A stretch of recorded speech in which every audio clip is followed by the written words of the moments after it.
When we say that PSG had opportunities, we're talking about a PSG team who had the chances fall to the right people. It's to Mbappe, it's to Neymar, it's to Di Maria.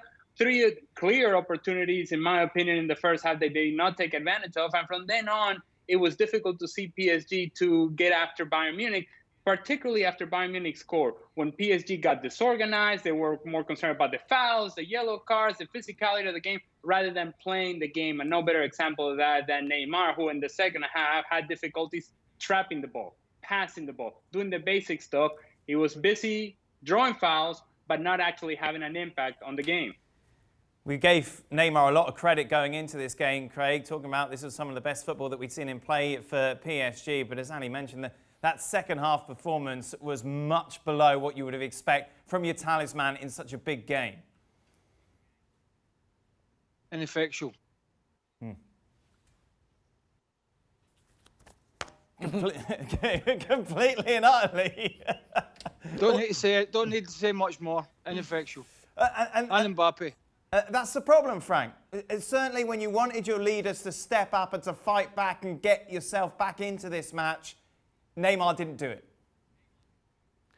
No, he didn't do it. And if everybody was pleased with his performances in the quarterfinal and semi-final, because he tried to create it but didn't score any goals, and again today he didn't do it.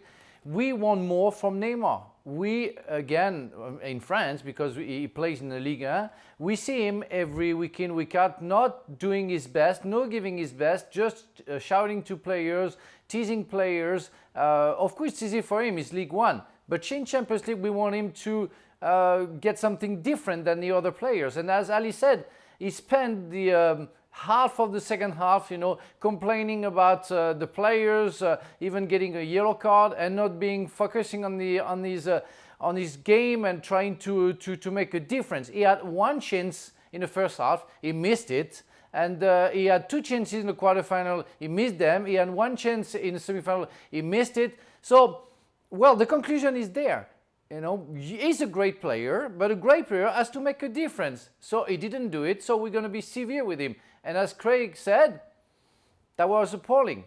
Yeah, ineffective. And if you're a critic of Neymar, you've just added fuel to the fire, really, Ali.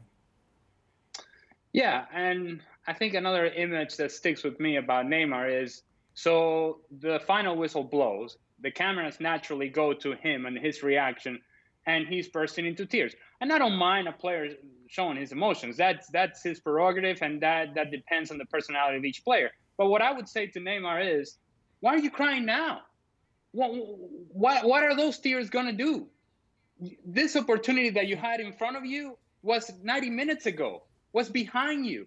The tears aren't going to do anything. What are you trying to buy some sympathy with that? Because it really is not going to fly. If you're Neymar and you played as well as you did leading up to this final, there's a level of expectation as to what you are and what you should be and what kind of player and what kind of impact you should have in a game like this. It's the same standard that you have for guys like Cristiano Ronaldo and you have for Lionel Messi and so on and so forth.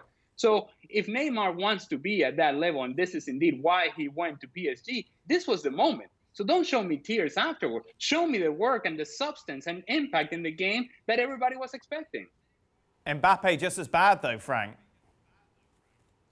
It was a little bit better because I think he created better. But it's true that in the last chance that he had, I mean that was appalling when he get the ball and give it to Herrera. Herrera gives him back. He had the poorest shot I ever seen from Mbappe. I don't know, like he lost all the power of his legs, like he didn't want to score because the pressure was too much. I mean, that was really, again, appalling as Neymar. But I think his participation of the game, his creation was a little bit better than Neymar. I will give him a little bit more credit about that. But we knew, and we all knew, that Paris Saint-Germain would have a chance to win if Neymar and Mbappe would be effective. And they haven't been. And the result is as simple as that.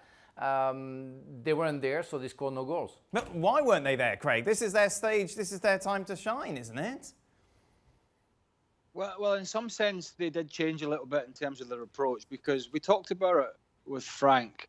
How much defending would they do? And actually, Mbappe, particularly in the first half, saw himself back in the left-back area on Mullen on one occasion. He didn't. It was a bit of a hybrid model because sometimes he would track back in Neymar and sometimes they wouldn't, and they always caught Bayern on the hop a couple of times. But they were the ones that blinked first in terms of tracking back. We wondered if they would do it, and they were the ones that blinked first. So they changed their style slightly within the game at times to try and thwart Bayern Munich, and maybe that just took a little bit out of the legs, but it just didn't happen for them. I don't really know why on the night. I thought they would play more balls in behind. I thought they would go over the top quicker, and they didn't. There was only 2 or 3 occasions, really, certainly in the first half, maybe only 1 or 2 in the second half, where Bayern were having to turn and run back towards their own goal. So we saw the two teams play a certain way. Bayern did not change, but I certainly think Thomas Tuchel was the coach who just blinked first. Thanks so much for watching ESPN on YouTube. And for more sports highlights and analysis, be sure to download the ESPN app. And for premium content and live streaming, subscribe to ESPN Plus.